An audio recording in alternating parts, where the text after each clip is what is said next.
Thank you. Having the writer on set with me is a luxury. Steve Zalian, David Koepp, Jeff Nathanson, and Richard Curtis, Tom Stoppard, and many others have camped out in Video Village with me over the years, and nothing gives you more security because making films, is chaotic, it's unpredictable, it's always in a state of fluid flux, and right up to the time of release when they, have to give your child up for adoption, and there's nothing anybody can do about that. But until then, nothing about filmmaking is set in stone, and when the writer is at your side, you feel just like you're protecting your child, and when things change, you have the writer right there to make the changes.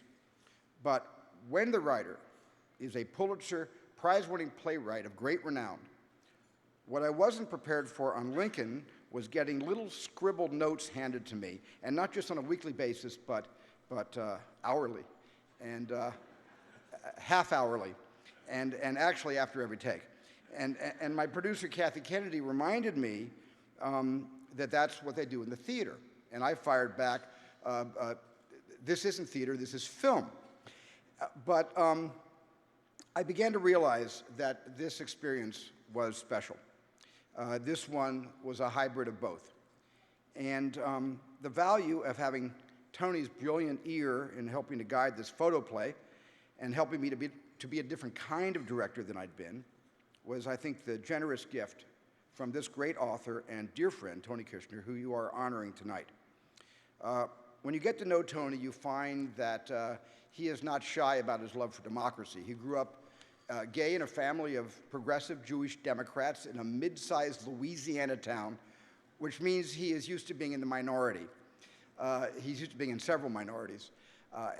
And he has always believed that one of the greatest values of democracy is to speak up for the marginalized.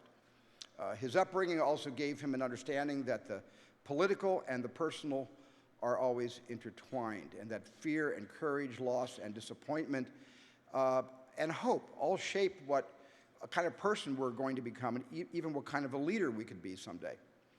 When you question things the way Tony does, you understand them better, and when you understand them better, you can speak with about work, you can speak and work with great authority. And this is something that has defined who Tony is.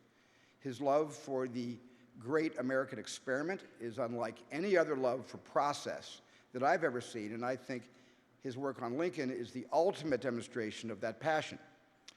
Tony was researching and writing the script for Lincoln for nearly 7 years, until I think Abraham Lincoln became inextricably entwined in who Tony is as a writer and who Tony is as a human being.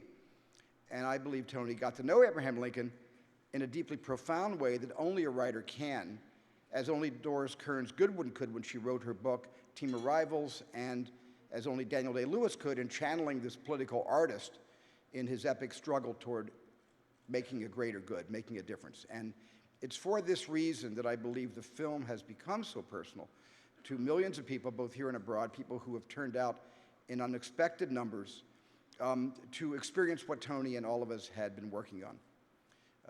Doris Goodwin once told me what Abraham Lincoln said about relationships and about friends.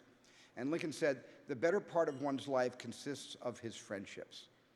And that decision to engage Tony on Lincoln today and for the rest of my life will remain one of my best and one of my proudest, not only because of what kind of film we were able to make, but because what kind of relationship as artists and friends we made above everything else.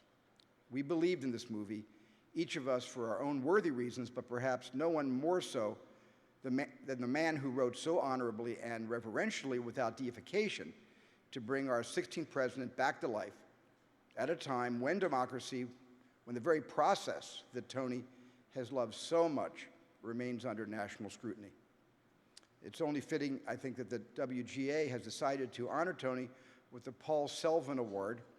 I don't know many people who have a deeper love for the spirit of the Constitution and the right to freedom of speech, and who feels a responsibility just as deep to not only believe and embody that spirit, but to protect those civil liberties with the written word. It's my pleasure to present the Paul Selvin Award to Tony Kushner.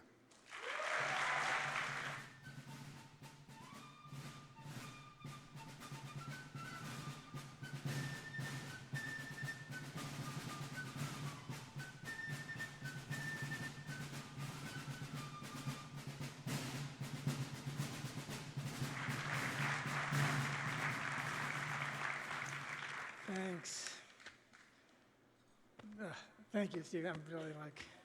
I'm overwhelmed. It was great to hear that I was getting this, and not just because it meant that I wouldn't go home empty-handed. It's not that I care about trophies. Well, I do care, but not abnormally. At least I hope not abnormally. I've sort of lost track of what's normal. But knowing that I was getting this takes some of the edge off of the evening.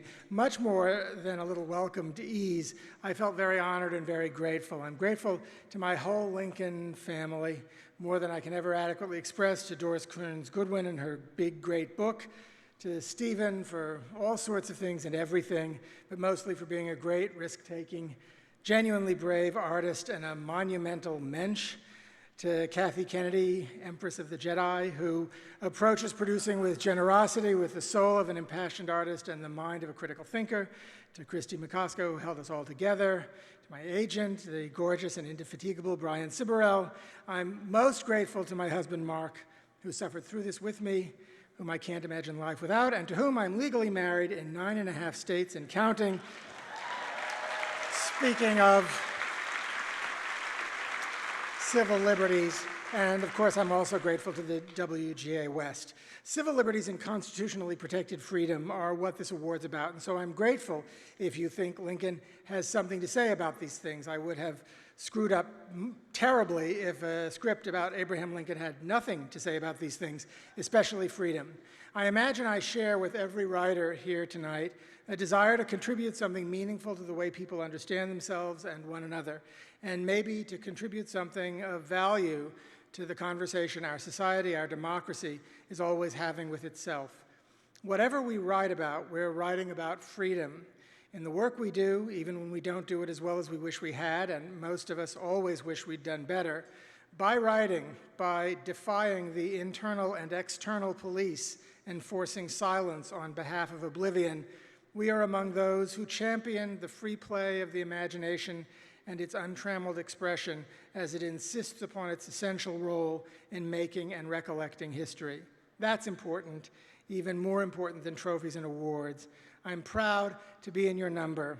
I'm proud of our union, and thanks again for this. Congratulations to everyone nominated tonight. Let's all keep writing.